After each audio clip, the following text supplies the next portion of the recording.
les 3 conséquences d'un déséquilibre entre ton œil droit et ton œil gauche. Donc ton système visuel va te permettre de capter une image, de stabiliser une image avec laquelle ton cerveau va imaginer ton corps dans l'espace. Donc c'est quelque chose de très important parce que s'il y a un déséquilibre entre tes deux yeux, ça veut dire que cette image va être erronée. Il la capte mal et il va donc y avoir des conséquences sur la manière dont ton corps va percevoir son espace, la manière dont ton corps va bouger par rapport à l'image qu'il capte, la manière dont ton corps va s'équilibrer dans l'espace. Si ton image est fausse et mal calibrée par rapport à ce qui est réel, eh bien ce type de conséquences va en découler. Donc en deuxième point, ce qu'il faut comprendre, c'est que pour compenser cette mauvaise image perçue par le cerveau, ton corps va mettre en place des compensations. Elles peuvent être sensorielles, compensées avec d'autres sens, comme ton oreille interne, ton vestibulaire par exemple, ou ça peut être, nous, ce qui nous intéresse en tant que sportif, d'un point de vue mouvement musculaire. Sursollicité par exemple au niveau carré des lombes,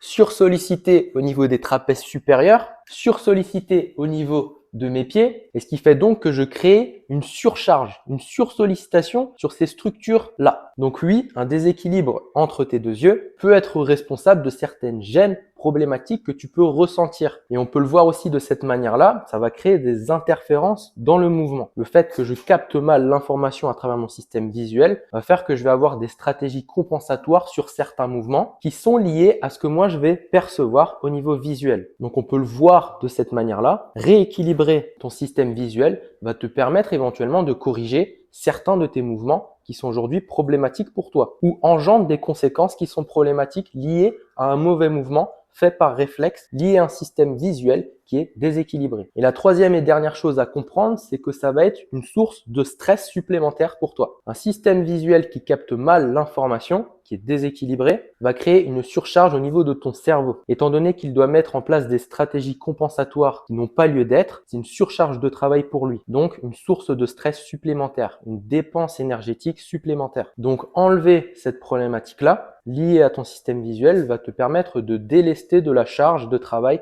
sur ton cerveau. Donc ça va te permettre de te détendre, d'avoir un cerveau qui fonctionne mieux, qui connecte mieux et donc par rapport au mouvement, par rapport à un sportif, d'être plus efficient sur tes mouvements, sur ton sport, sur la manière dont tu performes. Donc tu as tout intérêt à travailler ton système visuel, quel que soit ton sport, tes loisirs. Donc bosse ton système visuel, identifie si tu as éventuellement des problématiques pour travailler dessus. Si tu as des problématiques particulières dans ton sport et que tu souhaites en parler avec moi, écris MP dans la barre des commentaires.